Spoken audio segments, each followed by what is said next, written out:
Então, pessoal, sejam todos muito bem-vindos à live de Psicologia e Economia. Eu me chamo Otávio Caldas, sou presidente da Associação de Psicologia do Estado. E agora vamos iniciar falando um pouco mais do que é a economia, a interface com a psicologia e a economia. E para falar sobre isso, nós convidamos o Márcio Figueiredo do Couto. E aí ele vai se apresentar um pouco mais para vocês sobre essas questões que envolvem as duas áreas. Márcio, seja muito bem-vindo à nossa primeira live de Psicologia e Economia. Boa noite a todos e a todas. Meu nome é Márcio Figueiredo do Couto. A minha formação, eu sou economista, formado pela Faculdade de Economia e Finanças do Rio de Janeiro, pós-graduado em Administração de Empresa. Atuei por mais de 25 anos como professor universitário. Também atuei como consultor na área de recursos humanos durante 20 anos, em parceria com a psicóloga, que é minha companheira há 30 anos, certo? E, a partir de 2009, eu me interessei pela educação financeira, certo? Quando eu li um livro que essa minha esposa, que é psicóloga, que é Vânia Couto, né? Trouxe um livro para mim quando ela fazia o mestrado em São Paulo pela Universidade Metodista, né? E sobre economia, sobre psicologia econômica. Comecei a me interessar e me preparei para isso. Seu Márcio, é importante, né, essa conexão. Ele que já tem uma conexão aí também com a esposa, a Vânia Couto, que traz aí a psicologia no sangue. E a economia com o Márcio. E como que é essa convivência da psicologia e economia diariamente ali, Márcio? Eu sempre acreditei nessa parceria. Desde que eu conheci a Vânia, né, psicólogo, eu falei, puxa, eu sou economista, gosto de RH. Por que não juntar o conhecimento da psicologia juntamente com o conhecimento da economia, da administração, e a gente poder trabalhar nessa área? Eu trabalhei 20 anos com elas lá em Rondonópolis, onde nós tínhamos uma empresa, né? Certo? MVC Consultoria e Treinamento. Então, é uma convivência, certo, muito boa. É um aprendizado, é uma troca. Eu li muito sobre psicologia nesses últimos 30 anos, viu? Não tinha nada para fazer e eu adoro ler. Eu li muito sobre psicologia. E foi muito importante para mim a ciência econômica, certo? Muito importante. Entendi. E dentro desse aspecto da ciência econômica, como que é esse contexto da psicologia econômica? Como que abrange todo esse processo, Márcio? Eu gostaria de falar no primeiro momento um pouco da história, para contextualizar isso aí, né? Sim. Essa expressão psicologia econômica foi utilizada pela primeira vez em 1881. Sim. Certo? Daniel Tarde, certo? Um pensador social e jurista francês. Vocês sabem, como psicólogo, que o marco inicial da psicologia como ciência é 2 anos antes dessa data, né? 1879, certo? E anterior a isso, alguns economistas da escola psicológica austríaca já começavam a utilizar alguns conceitos da psicologia nas suas análises econômicas. No século XX, na primeira metade, não ocorreu nada de relevante para a psicologia econômica, certo? Ela é retomada na Europa, nas universidades, dos pesquisadores, a partir dos anos 50. É retomada com muita ênfase, muita pesquisa, muito estudo, certo? E nos anos 70, né, em 1978, o ganhador do Prêmio Nobel de Economia é um economista com formação em psicologia. Olha que interessante. Dando uma contribuição, né, para a teoria econômica, a psicologia.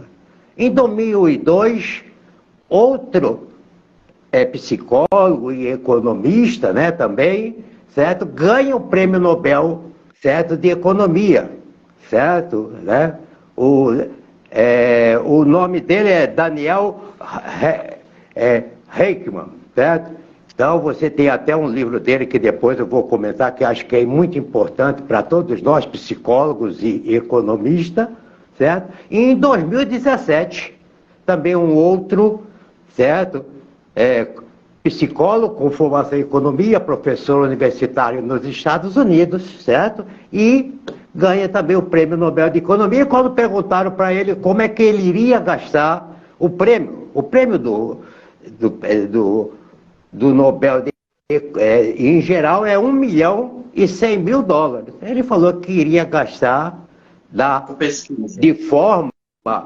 melhor forma irracional possível, né? Logicamente que ele estava, certo, brincando, estava usando o sistema 1 desenvolvido por esse economista aí que ganhou, certo? E tem um livro que eu vou falar com vocês aí mais à frente. No Brasil, só para a gente, esse breve histórico. No Brasil, no início dos anos 2000, uma economista da Universidade do Pará, né, fez algumas pesquisas, orientou TCC e dissertação, mas depois da aposentadoria dela não aconteceu mais nada. Falar de psicologia econômica no Brasil hoje é falar da doutora Vera Rita de Mello Ferreira, certo? É uma psicanalista, doutora na área de psicologia econômica e que tem prestado uma grande contribuição na área da educação, certo?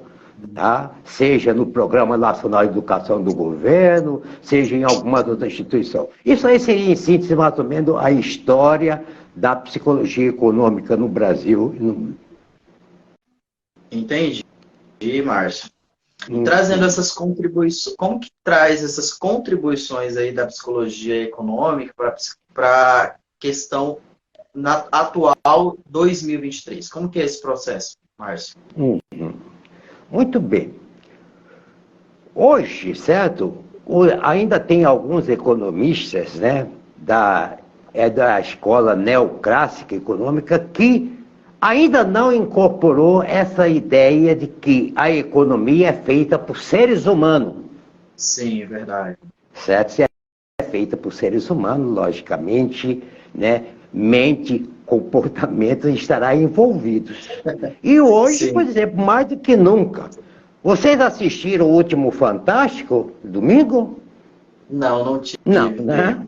Pois é, lá tem um negócio interessante, né? Desses jogadores de futebol. Depois, talvez a gente possa comentar com mais profundidade sobre investimento. Porque não tem informação. Vamos falar de investimento ainda, deixa o pessoal ir entrando para a gente começar a falar. Não tem, certo? Informação. Eu chamaria, não é pejorativo nem nada, que é um analfabeto financeiramente falando. Não tem informação, não busca informação, e é importante você ter informação. No mundo de hoje, você precisa, a teoria econômica, os conceitos básicos de economia, é fundamental para todos nós, de qualquer área. E nós não precisamos ser um profundo conhecedor sobre a teoria econômica, mas os conceitos básicos que influenciam a nossa vida no dia a dia é de fundamental importância. Mais à frente eu vou estar tocando sobre isso. Entendi, Márcio. E aí a psicologia econômica tem uma questão mais educativa, né? Que aí nós falamos de educação financeira. Como que é esse processo? E como que as pessoas podem trabalhar essa educação financeira? No caso, nós, os profissionais da psicologia. Isso. Muito bem. A educação financeira, ela tem que trabalhar, certo? Eu vejo, certo, com muita preocupação e que por muito tempo me angustiou, não é você ensinar para uma pessoa o que fazer e como fazer, mas o fazer. E aí você tem que ir atrás de um conhecimento sobre como é que funciona a mente humana. Ligado à psicologia econômica, nós temos a economia comportamental, certo? As finanças comportamentais, a neurociência e a neuroeconomia e a neurociência. Eu tinha uma preocupação muito grande quando eu iniciei meu trabalho como educador financeiro. Eu comecei a perceber de certo tempo, acompanhando eles, que muito poucos continuavam. Aí me entregou, bom, de cada 10 que participavam de qualquer um dos eventos que eu fazia, curso, palestra, seminário, workshop, apenas 3 continuavam e obtinha resultados. É porque achei que era um percentual muito pouco, eu precisava saber disso. E eu fui, exato, eu fui lá na psicologia econômica, entender, né, estudando, lendo, pesquisando, né, fui lá na economia comportamental, né, na neuroeconomia e neurologia para saber isso. Eu falei de um prêmio Nobel, né, eu vou passar já um dado que eu acho que é importante para nós, e para vocês também, psicólogo que tem interesse em trabalhar com essa atividade. É possível o psicólogo trabalhar com educação financeira? Sim, lógico, ele vai se capacitar. Vai buscar nessas disciplinas que eu acabei de falar, tem curso, certo? Eu acho que tem uma instituição no Brasil que trabalha com uma metodologia muito interessante, que é o Instituto DISOP, em São Paulo, certo? Eles têm uma instituição de credibilidade, o seu fundador é um homem que sempre está aí à frente dos eventos na área de educação financeira. Mas esse livro, não sei se vocês conhecem, Devagar e Rápido, já ouviram falar desse livro, né? É do Daniel Kahneman, certo? 2 formas de pensar, onde ele divide o cérebro, né? Mostra que o cérebro humano funciona de 2 formas. Sistema 1, o que é? Né? A emoção, né? Certo? A intuição, é o rápido, né? Tomar decisões econômicas rápido. E o sistema 2, que é o quê? O racional, o lógico, o pensar, certo? O refletir, etc. Certo? Então eu recomendaria, certo? Para os psicólogos e as outros profissionais que talvez estejam nos vendo, né? De que leia esse livro. Ele é uma leitura que é um livro que tem em torno de 600 páginas, mas é muito interessante, não só para entender o funcionamento da mente humana no aspecto econômico, no aspecto financeiro, mas em geral. Márcio, nós temos um boa noite. O Silvanildo Lucena está nos desejando boa noite. Muito obrigado, Silvanildo. Boa noite para você também. Seja muito bem-vindo à nossa live de Psicologia e Economia. Fica à vontade, Márcio, para dar uma boa noite para ele também, enquanto entende no âmbito. Boa noite, Silvanildo. Silvanildo é um grande amigo. Eu acredito que ele está lá no Tocantins. Certo? Falar em Tocantins, pessoal. Eu acho que deve estar por lá, né? Qual que é a cidade que o senhor está, seu Márcio? Qual que é a cidade que o senhor está? Eu estou em Sinop. Sinop, já estive aí várias vezes, aqui no interior. Alguns dizem, não sei se é realidade, que é a capital do Nortão. É isso mesmo, seu Márcio? É verdade. E dando continuidade, nós trazemos aí para as áreas de fobias. Temos muitas fobias nesse contexto também que geram por não ter uma educação financeira, não é verdade, Márcio? É verdade. Eu gostaria de estar falando de uma coisa que eu acho que é importante e que também vocês, psicólogos capacitados, poderão atuar, que é terapia financeira. Maravilha. Eu vou falar um pouquinho sobre a terapia financeira, que é feita nos Estados Unidos. Com a crise de 2008 da economia americana, e principalmente com a pandemia, gerou muitas fobias, né, que tem como causa principal o dinheiro. Certo? Tanto é que esses terapeutas, né, americanos financeiros, né, a universidade oferece uma capacitação, uma certificação, eles têm que observar um código de ética, existe uma associação dos terapeutas, né, financeiros nos Estados Unidos. E aí, como é que é essa terapia financeira, primeiro nos Estados Unidos, depois eu vou trazer para o Brasil, né? Eles trabalham, né? Isso é campo de vocês, eu acho que eu vou estudar psicologia, viu? É a terapia cognitivo-comportamental.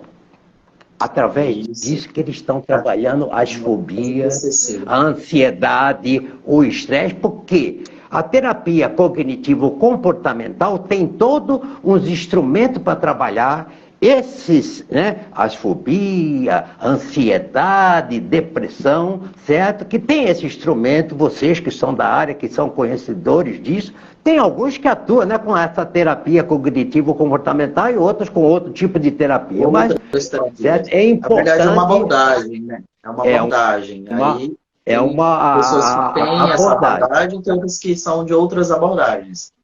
Mas Exato, o que né? tem bastante usado é essa, a TCC. Exato. E lá nos Estados Unidos, tem dado certo essa abordagem, como você colocou? Sim, certo? É uma coisa nova, certo? Mas as pessoas que estão recorrendo, certo? A terapia financeira, os psicólogos e outros profissionais certificados para trabalhar nos Estados Unidos, têm obtido resultados. Não é que, certo, as fobias há uma cura imediata, não. Mas tem obtido resultado que a pessoa mentalmente começa a mudar, certo? Os seus comportamentos, as suas atitudes, as suas crenças. Ok? No Brasil, não tem uma universidade que ofereça, né, um curso específico sobre terapia financeira. Mas esse instituto que eu falei, o DISOP, tem. Eles trabalham com uma terapia financeira. Quem quer trabalhar deve entrar no site do DISOP e se informar. Eles têm uma parceria com uma universidade lá do estado de São Paulo. Eu recomendo porque é uma instituição de credibilidade no país e o seu fundador é um homem também de muita credibilidade. Tá? Então, essa terapia você pode trabalhar como psicólogo? Sim. Porque não é números.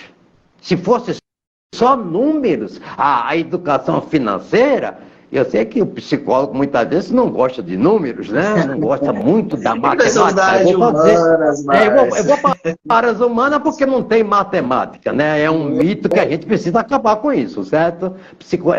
Matemática é lógica, certo? Então precisa trabalhar, certo? Mas não há necessidade, certo, de saber matemática. Fundo, né? Porque durante esses últimos dias, né, eu fui muito questionado, Márcio, por que desse tema, quais as perspectivas para esse tema, e a cada questionamento, nós tínhamos mais consciência que nós estávamos no caminho certo. Porque se a pessoa, ou profissional da psicologia, ele questiona, ou ele pergunta, é sinal que ele ainda não tem a compreensão. E aí você disse, né, não precisa ir a fundo nas questões teóricas, mas as superficiais, né, para que ninguém possa usar de má fé pelo seu desconhecimento, você precisa saber. Não é isso mesmo, Márcio? Exatamente. Você pode muito bem ser educador financeiro, você pode muito bem ser um terapeuta financeiro, certo? Porque você precisa. Aquilo que eu falei atrás aí, certo? A minha ansiedade por ver pouca gente continuando, né, com aquilo que eu tinha ensinado para eles, certo? É que me possibilitou isso, certo? Mente, comportamento, psicologia, acima de tudo. Se você para trabalhar, né, uma forma que você pode trabalhar, né, falando aí no tema terapia, no Brasil existe um mito. A maioria das pessoas não gosta de conversar sobre dinheiro. Realmente, mas, não, dinheiro... Aí eu busco nas questões educacionais ali, bem na base mesmo, nas fases iniciais de aprendizado. Nós não temos uma base para uma questão voltada para a educação financeira hoje, né? Então, quando você se projeta para a fase adulta, ali, saindo da adolescência para a fase adulta, você não sabe o que fazer com o seu dinheiro. E aí vem as questões de consumismo. Consome, consome, consome. Às vezes o que você gasta, às vezes o que você ganha não está suprindo, porque você está gastando muito mais do que você ganha, e você perde o controle da sua questão financeira. Não é isso mesmo, Márcio? Exatamente, certo? Você basta ver as pesquisas que a Confederação Nacional do Comércio E o Serasa mostra, né, o nível de endividamento do brasileiro. É lógico que existem questões aí sobre pandemia, desempregos, etc. Mas, né, muita gente, até que pessoas cultas, inteligentes, com cursos universitários, que também está com a vida financeira, certo? Em dificuldade com a vida financeira, porque não teve essas informações que a educação financeira pode propiciar a qualquer cidadão, seja ele de baixa renda, de média renda ou de alta renda. E aí, por quê? Então eu acho que... Pode ficar à vontade, Pode falar. Não, eu ia perguntar aí por que nós precisamos de conhecer sobre esses aspectos aí superficiais para que possamos, por exemplo, ter um melhor controle dos nossos valores na clínica, de como investir esses valores. Certo, você fala na clínica, né? Como é que você pode Isso, no melhorar, contexto, né, da clínica ali. Bom, veja bem, nesses 30 anos que eu convivo com a psicóloga, né, a clínica, em geral, não é grande empresa, né, vamos chamar assim, certo? Sim. Né? Você tem uma clínica, hoje atualmente a minha esposa tem uma clínica que tem 3 salas, certo? Mas já trabalhou numa que só tinha uma sala. Você tem que também a gestão da clínica, né? Você tem que dominar certas coisas. Custos, é importante você acompanhar os seus custos? Sim. Certo? E aí uma dica para acompanhamento desses custos, para quem está nos assistindo aí, por exemplo, na questão da clínica, talvez uma planilha, como que a gente pode fazer o acompanhamento disso? Olha, existe alguns programas de gerenciamento, com planilhas e tudo prontinho, que não custa caro, certo? É só entrar, pesquisar, que vai encontrar. Aí tem lá, né, uma planilha que você pode colocar. Vamos supor, vou dar um exemplo da realidade em que eu convivo, certo? Sim, aluguel, aluguel, tá? Luz, água, internet, certo? Celular, sim, taxa do Detran, etc. Tá? Isso são custos fixos que você tem. E vai existir os custos variáveis, etc. Você trabalha com avaliação, vocês têm o teste, né? Aí da Vetor, né? Essas coisas todas, certo? Então você vai o quê? Controlar o seu custo. Outra coisa que, depois de certo tempo, que eu acho que o psicólogo precisa ter, um capital, sim, de giro. Tá, inicialmente nós temos os custos fixos, que, por exemplo, possam ser luz, água, vamos supor, são fixos, que a gente não pode fugir dele.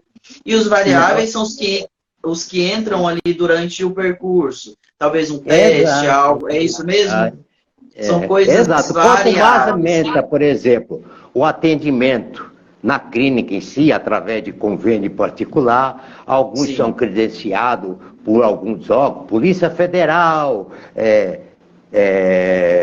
Detran e outras instituições. Logicamente, quando vai aumentando, né, o volume de serviço que você presta, o seu custo variável também vai aumentar. Mas você tem aquele fixo.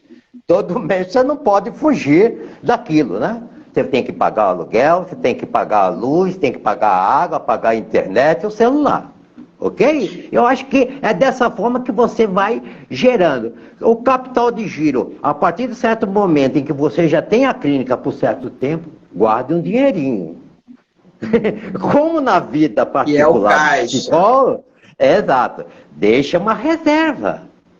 Porque vai ter meses, né, vamos dizer, né, a economia também é feita de ciclos, né? Tem meses que você ganha mais, tem meses que você diminui e assim vai. A média que é interessante anual dos seus atendimentos, ok? Eu acho que não é tão difícil não gerenciar uma clínica de psicologia nos moldes que eu conheço, né? De pequeno para média, isso. É tomar cuidado. Não pode confundir dinheiro da clínica, dinheiro da clínica com o dinheiro seu. Pois não. Pessoal, aí nós temos uma questão que aí a gente vai entrar depois nesse ponto, que esse ponto eu gostaria de frisar novamente, pode ficar tranquilo. Tá. Mas aí temos uma pergunta, né, ali do Silvanildo. O problema não mudam, né? São substituídos ou atualizados devido à não psicoeducação financeira. Ele te fez uma pergunta, Márcio, e aí? Ele fez uma pergunta? Sim, ele fez uma pergunta. Esses problemas não mudam, são substituídos devido à falta dessa psicoeducação financeira? É isso mesmo? Sim. Eu vou abordar o seguinte. Por que nós precisamos de educação financeira no Brasil? Ok? Sim. Vamos entender isso, porque o problema, ele diz que os problemas não mudam. Não mudam por quê, para a grande maioria? Porque na família, eu vou falar das regras e não das exceções, tá? Na família não se conversa sobre dinheiro. O filho não sabe quanto que o pai ganha, a família não se reúne quando já tem, né, jovens, adolescentes e tal, não sabe, não conversa sobre dinheiro. O casal muitas vezes não conversa sobre dinheiro. Isso traz conflito, leva até separação, briga, etc, etc. Na escola também não se fala sobre isso, com as exceções, logicamente, né? Certo? Na universidade, o cara está se formando para ir para o mercado de trabalho, vai começar a ganhar dinheiro, também não se dá. O brasileiro, por exemplo, ele não valoriza os pequenos valores. O que eu quero dizer isso com pequenos valores? Né? Você é casado, Otávio? Não, sou solteiro. Não, então. Gasto você não é mais, casado. eu não sei porquê. Acho que uma pessoa casada gasta menos porque tem alguém que pode ajudar. É isso mesmo, Márcio? Ou não? Então, veja bem, esses pequenos valores é o seguinte, mas mesmo sendo solteiro, a Otávio saiu, viu lá um bem, custa R$900, né? R$900, eu vou tirar um negócio aqui do bolso para mostrar que esse é um perigo na área, tá? E aí, utiliza isso aqui, né? Cartão de crédito, né? E hoje está muito mais fácil, parece, né, Márcio? Você só colocou em cima da maquininha, você tem um limite, aí você faz, sabe o que é? Bom, 150, então comprou um negócio de 900, eu vou fazer em 6 vezes 150. Aí você comprou 150. Vai, faz outra de 200. Quando assusta, o Otávio está com R$2.000 de pagar certas essas prestações. Eu estou colocando, sabe, Otávio, só como exemplo, sim, tá? Entendi, Ou qualquer outra pessoa poderia correr. Então, esses pequenos valores que a gente tem que tomar cuidado, mesmo no dia a dia. A gente gasta 5 aqui, gasta 10 aqui. Quando soma isso, no final do mês dá uma importância relativa. Talvez tem gente que gasta até uma cesta básica, certo? Com coisa. Só de parcela. Então, exato. Essas são algumas coisas que precisa aquilo que foi feito na pergunta, os problemas continuam, mas sim, vai continuar o mesmo, certo? As pessoas vão continuar a fazer dívidas, certo? Vão continuar isso. Por quê? E outra coisa, alguns conceitos básicos de economia. Liga lá o jornal na televisão, diz o seguinte, o PIB do Brasil cresceu em 2002, 2,9. O que é isso? Me interessa? Lógico que interessa. O PIB é a riqueza anualizada que é produzida no país, certo? Então e qual é o impacto no seu dia a dia? Se a economia vai bem e cresce, você também vai bem e cresce. Seja na clínica, as pessoas passam a ter mais renda, pode disponibilizar, se ela não tem, né, um convênio, ela pode disponibilizar para pagar o particular, etc, etc. Isso. Então, é importante. A taxa Selic, né? Você falou que vai falar mais na frente sobre investimento, né? Não, eu iria voltar lá naquela questão da diferenciação, Márcio, do que é seu enquanto pessoal e do que é da clínica, né? Porque as pessoas elas não têm essa noção de que o dinheiro da clínica é para a rotatividade do caixa da clínica. E o que é seu precisa ser do salário que vem da clínica. Como que funciona isso, Márcio? Vamos lá. Veja bem, geralmente no contrato social, certo? O gestor pode estabelecer um prolabore. Sim. Certo? O que é o Prolabore? Peraí, calma aí. O Prolabore é a remuneração mensal que o gestor vai receber. Isso. Vamos supor que uma clínica tem um faturamento de 20 mil reais por mês, tá? Vamos supor isso, tá? Aí eu vou tirar 5 mil, vai ser o que vou tirar por mês, né? Vai sobrar 15 para, né, para outras coisas e tal, etc. Aí, esse é o Prolabore. Então você não está acarretando, mexer no dinheiro da clínica em si. Você está, como você está se remunerando a você mesmo como gestor, como se você fosse, né, uma pessoa que um trabalhador, vamos chamar assim, um funcionário da sua empresa. Você precisa sobreviver. Se você é um psicólogo, né, você precisa sobreviver. 5 mil eu vou pagar minhas contas básicas. Tudo bem? E aí não confundir com esses outros 15 mil que eu estou dando do meu exemplo, confundir que eu vou lá, certo? Vou pegar um cartão da empresa e sair gastando. Vou pegar o dinheiro da empresa e sair gastando. Isso ocorre com muito mais frequência do que é. Né? Tem gente que confunde isso, certo? O que é da empresa, da clínica, o que é seu. Certo? Eu já falei que o Prolabore vai facilitar isso. Aí eu tenho X por mês que eu posso tirar para mim, certo? Que eu possa gastar da empresa. O resto, certo? Eu vou guardar, vou investir, vou melhorar. Às vezes você precisa de alguns investimentos dentro da própria clínica, né? Para melhorar, etc. Eu vou fazer um curso de capacitação na minha área tal, certo?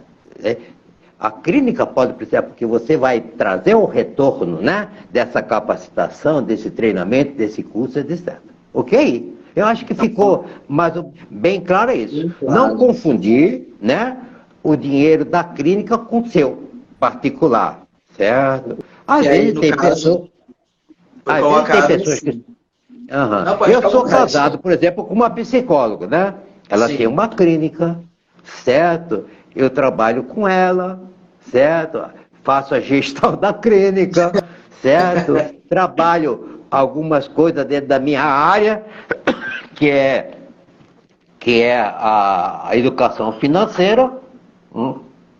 Ela tem a renda dela e a minha. Então a composição da renda familiar é isso. É o somatório do que eu ganho e do que ela ganha. E ela tem que também saber, né? Não confundir. Vai entrando dinheiro, eu vou saindo, né? Vai entrando dinheiro, eu vou saindo. Mas cadê aquela, né, despesas fixas que você tem que pagar? Entendeu? Então, não confundir isso. Mas vamos dar mais um boa noite aí para Lail Albuquerque, né? Que entrou agora com a gente, está aí nos acompanhando. Temos mais uma Marice, né, falou muito verdade. Obrigado, Marice, por estar aí na nossa live acompanhando um pouco mais sobre psicologia e economia. Temos a Cida também, que acabou de entrar. Tá bom? Seja bem-vinda, Cida. A DTS Campos, muito boa noite. Nós estamos falando um pouco mais sobre psicologia e economia. É um tema bem complexo, mas precisa ser compreendido aí superficialmente. Aqui nós não vamos entrar fundo em nada, mas você precisa conhecer sobre esse mundo de economia. Por quê? Ainda mais se você tem a vontade de ir para a clínica, você ali da área organizacional, que é variável, o seu dinheiro entra hoje bastante, amanhã, no próximo mês não entra. Então hoje você está aprendendo um pouquinho mais aí de como fazer o uso melhor dessas questões financeiras. Não é, Márcio? Continuando, gostaria que você citasse aí para a gente algumas literaturas que trabalham essa área, e que aí a gente tinha inicialmente, no começo, falado um pouco mais sobre isso, sobre alguns autores, livros. Fica à vontade.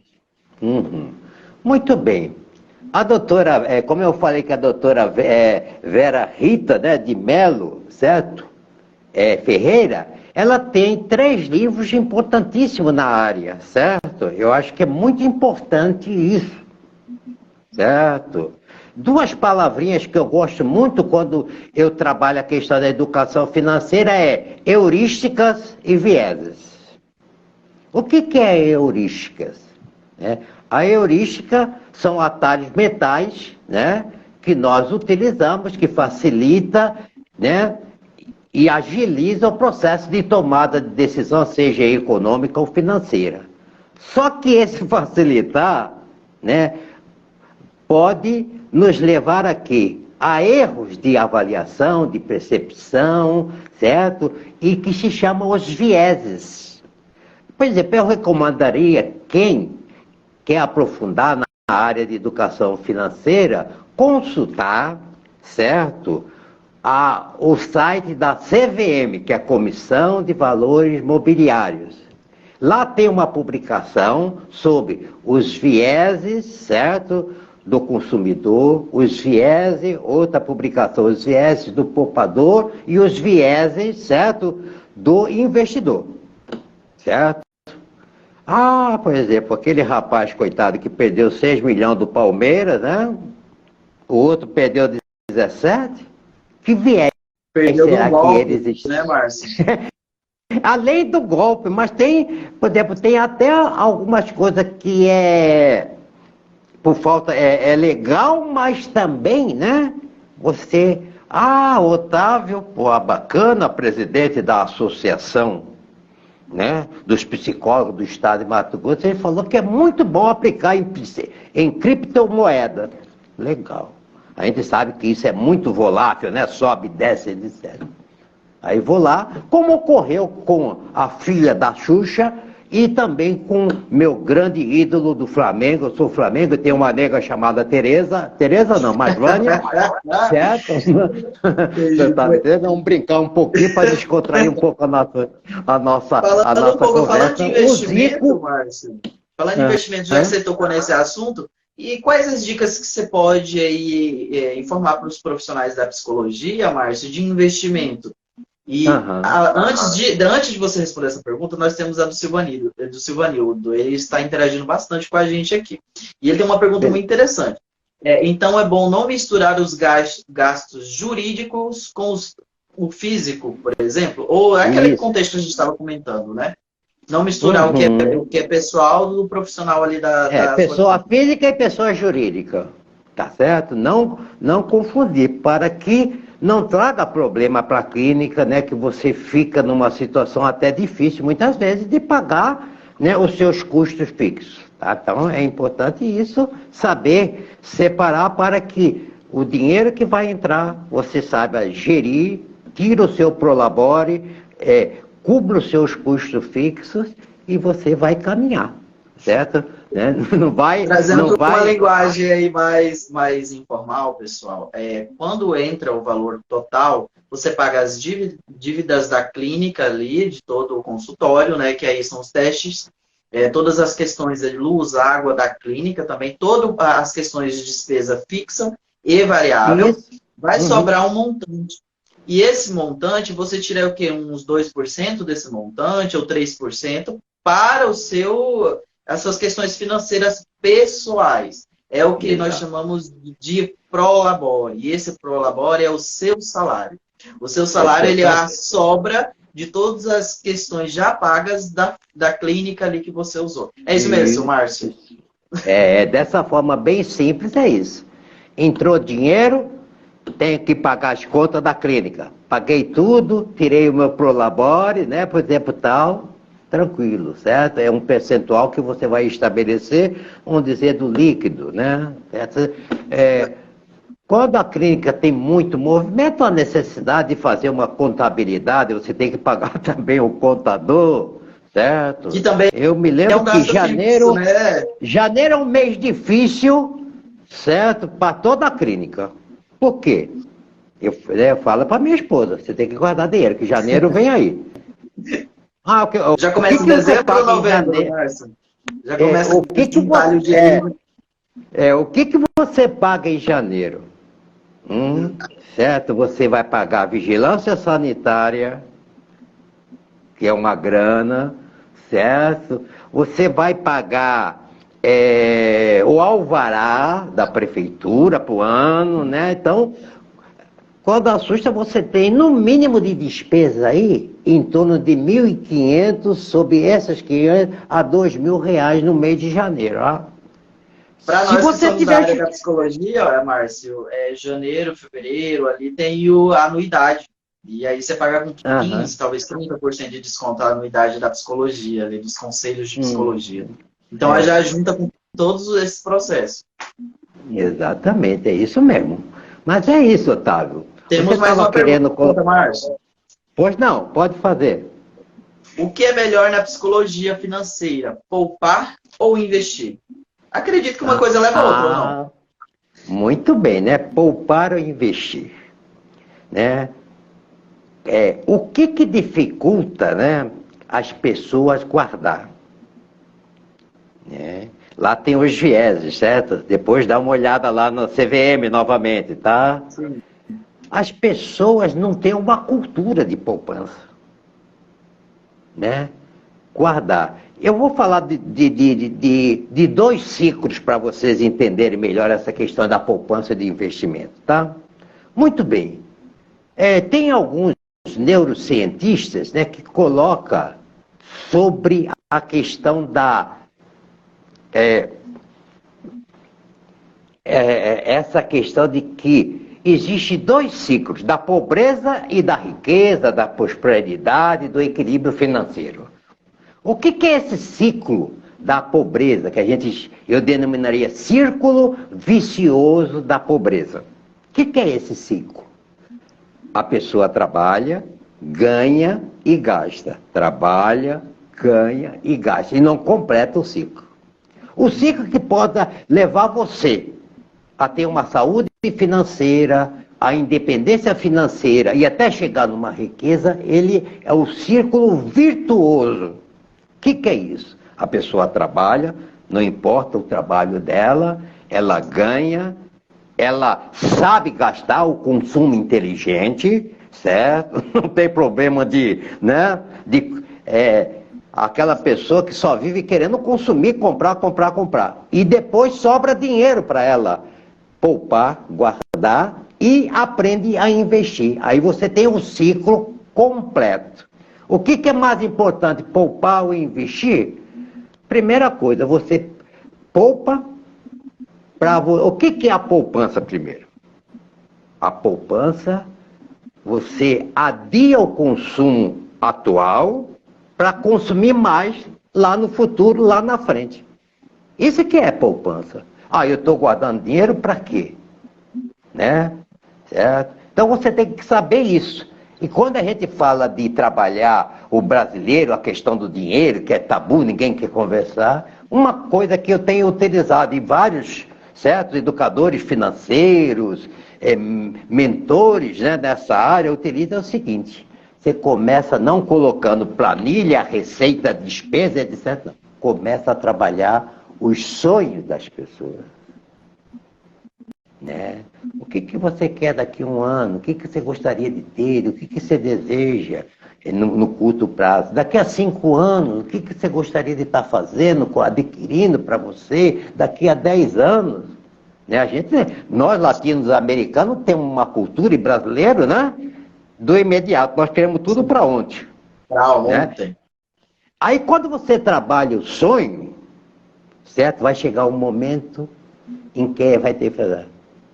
Você tem condição, né? Sonho você transforma em meta. O que é uma meta? É um sonho com data marcada para realizar. Eu quero ir para a praia, vou dar só um exemplo, tá? A gente mora no interior, tem gente que nunca foi à praia, não é verdade? Sim. Tem gente que nunca conheceu o mar. Pô, eu quero ir para a praia com a minha família e tal, legal. Mas daí você começa a trabalhar o sonho, transforma em meta. Mas que praia? Ipanema, Copacabana, Leblon, Barra da Tijuca, no Rio de Janeiro, a região dos Lagos, no Rio de Janeiro. Eu conheço porque eu morei 20 anos no Rio de Janeiro, né? Eu quero ir para o Nordeste, né? Quero ir para Fortaleza, eu quero Porto de Galinha, lá em Pernambuco, qualquer um, não importa. Mas você tem que determinar, porque você está, né, afunilando o seu sonho, transformando em meta. Mas para quando é que você... eu quero daqui a um ano. Você já pesquisou em alguma agência de turismo quanto é que custa isso? Não. Então você tem que fazer para ver. Que aí você vai saber se você pode financiar ou se você pode guardar dinheiro, mais despesas aéreas, mais comida, etc. Ah, custa tanto. Ah, vou dividir em 12 parcelas, eu sei que eu tenho que guardar tanto por mês. Esse é o ato no curto prazo. No médio prazo, trabalha também o sonho. Quero adquirir um bem num valor mais elevado. É preferível você guardar o dinheiro, né? Quando você vai comprar, você tem que fazer umas perguntinhas básicas. Eu preciso?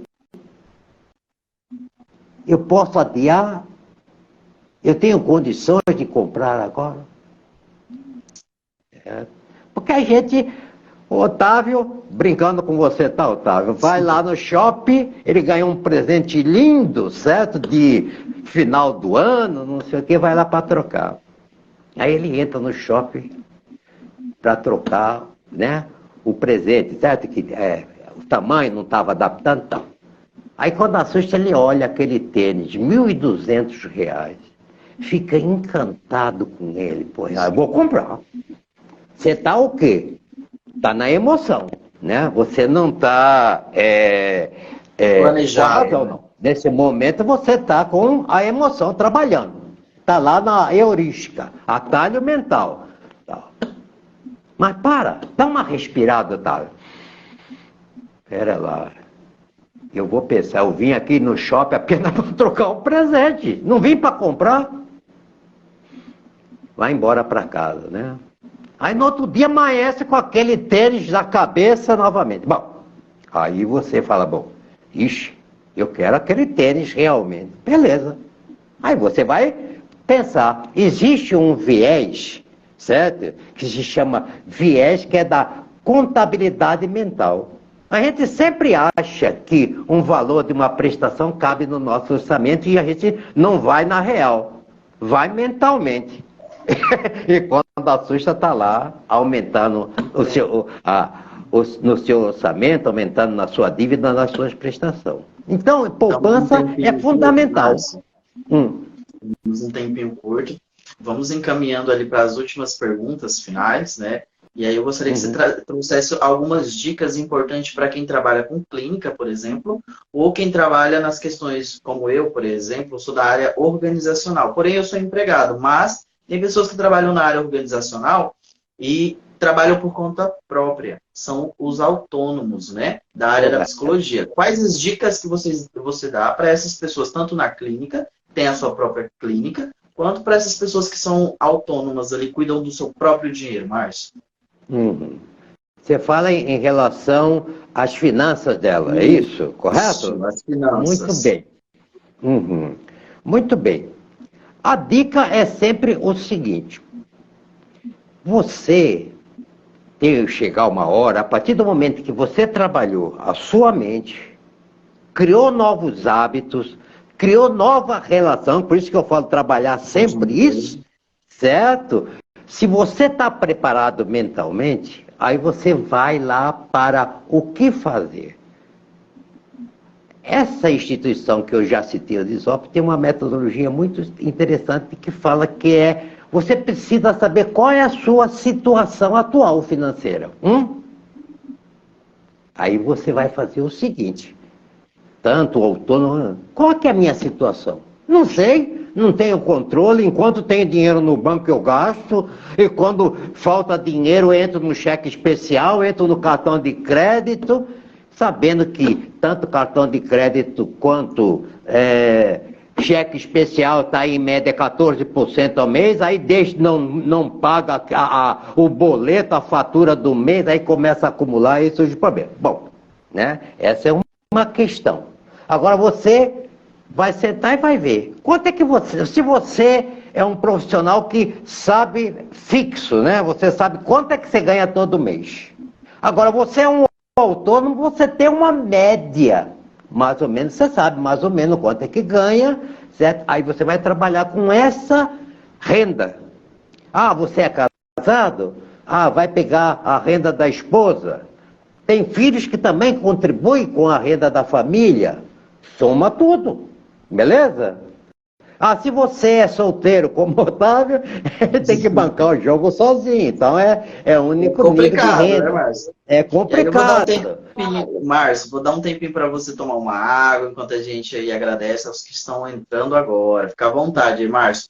Hum, Obrigado, Zumira, seja muito bem-vinda à nossa live. Marissa também acabou de entrar. Enilda Pare Pereira, hum. psicóloga Edneia, Juscelia, sejam todas muito bem-vindas à nossa live de Psicologia e Economia. Nós já falamos um pouco aqui de como o profissional da psicologia ele pode trabalhar as finanças no consultório, as influências do mercado financeiro nas clínicas ali, na sua gestão financeira, tem influências, já falando sobre isso, né, Márcio?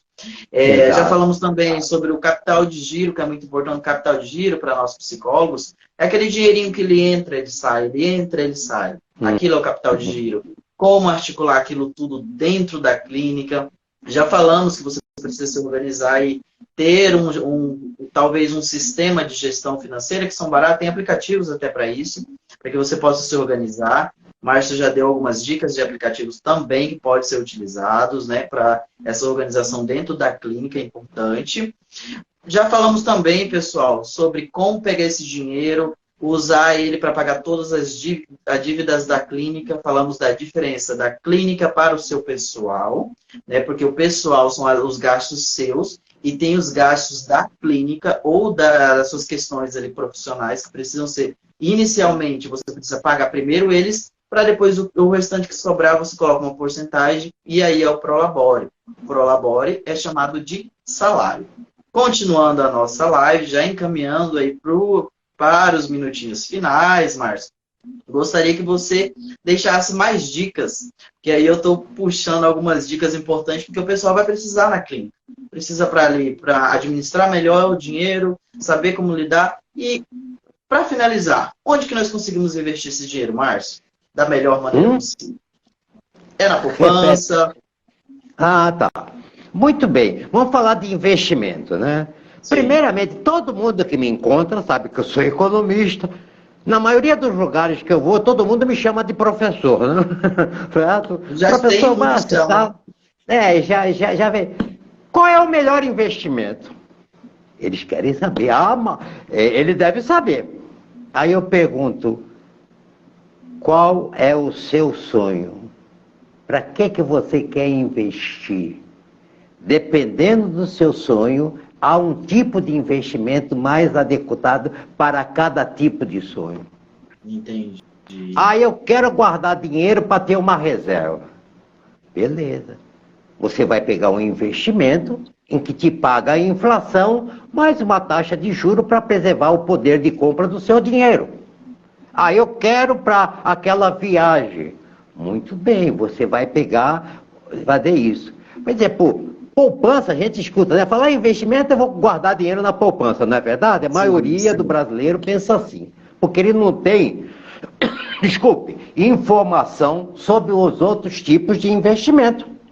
A poupança teve alguns anos atrás, agora no último período de um ano, é que a poupança conseguiu ultrapassar a inflação, que até 8,5%, tá? Aí vamos falar da taxa Selic, tá? A taxa Selic é a taxa jura básica da economia, que é determinada pelo Banco Central. A cada 45 dias, reúne o Copom, que é o Comitê de Política Monetária, discute a situação.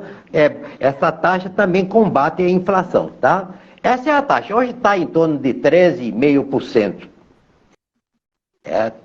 Existem títulos, certo, que você pode comprar atrelado à Selic. O Tesouro Direto também, né? Que é atrelado à Selic, ou atrelado, que eu digo, certo? Que vai remunerar, certo?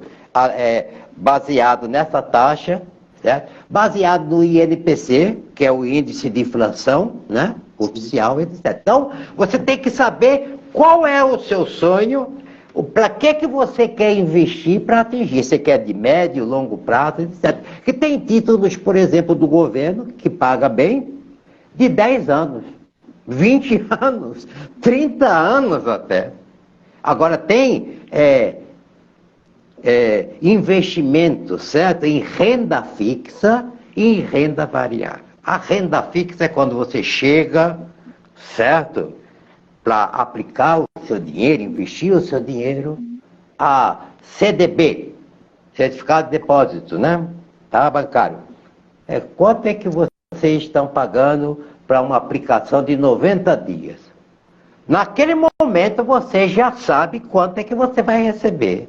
Mais ou menos a inflação e mais um ganho real. Essa é a diferença dos juros, Otávio, que a pessoa precisa entender. Juro nominal e juro real. Como é que é isso, Márcio? Vou explicar. Vamos supor que a inflação do Brasil seja 5% durante um ano, tá? E você recebe 8% durante o ano. O que você ganhou? É a diferença do 8 menos 5 dá o 3, que foi ganho real, que é o juro real que você ganhou. Tá? Então você precisa ver isso também. Então você tem que ver, hoje, com essa taxa praticada pelo Banco Central, a taxa básica, muita gente está tudo indo para a renda fixa. Você tem que acompanhar os seus investimentos, você não pode largar na mão. Só se você ganhar uma bolada muito grande, numa mega sena tal, vai ter certos gestores aí financeiros que te dá a possibilidade de administrar isso. Mas nós, pobres mortais, nós temos que acompanhar, certo? De perto esses aí, porque a cada momento a dinâmica da economia vai mudando, certo? Então, qual é o melhor investimento que foi perguntado? Não existe melhor nem pior. Existe para que você quer investir. E aí você vai ter várias alternativas, de curto, de médio e de longo prazo. Risco existe em qualquer tipo de investimento, tá? Quanto maior, certo, é aquilo que é oferecido para você em termos de juros, maior o risco. Você está me entendendo? Não. Bolsa de valores. Eu não vou aplicar em bolsa de valores, porque aquele negócio é muito doido. Um dia tá. Não. Você quer investir em bolsa de valores de médio para longo prazo. Você tem que ter, né, como diz o maior investidor americano em bolsa, né?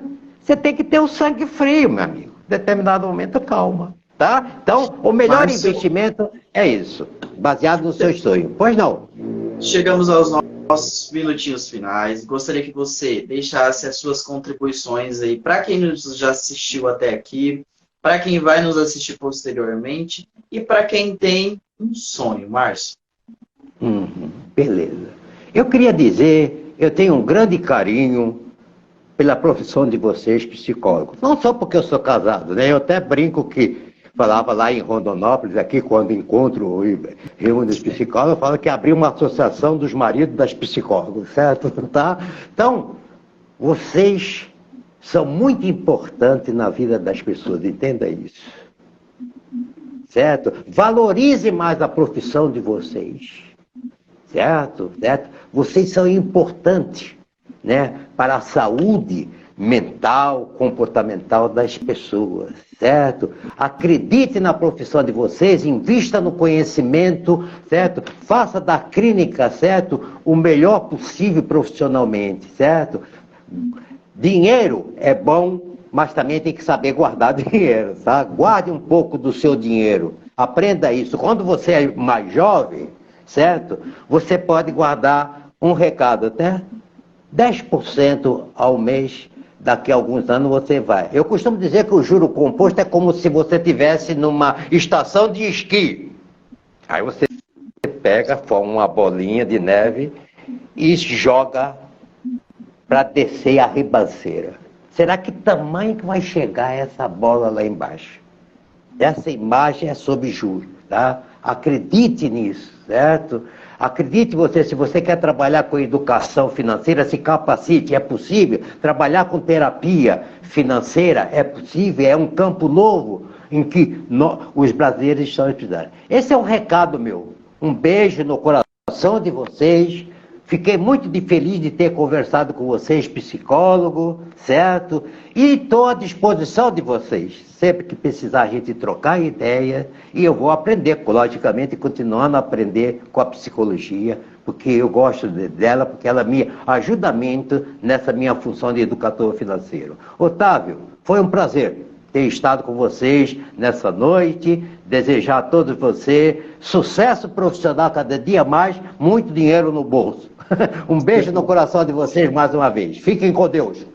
Isso é importante, Márcio. Nós, da Associação de Psicologia do Estado de Mato Grosso, que agradecemos a sua participação. Foi um momento muito rico de conhecimento. Entendemos muitas coisas ali que são meio nubladas dentro da sociedade, na questão de economia e as interfaces da economia com a psicologia. A você que está nos assistindo, muito obrigado por nos acompanhar até aqui.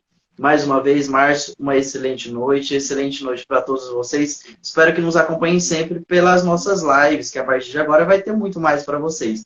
Gostaria também que vocês deixassem aí lá no Instagram da associação o que vocês querem, se comuniquem conosco. Nós precisamos da interação de vocês para que isso aqui se torne cada vez mais realidade. Márcio, uma boa noite. Tchau, tchau, pessoal. Até a próxima. Tchau, tchau. Ficam com Deus, tá? Até mais.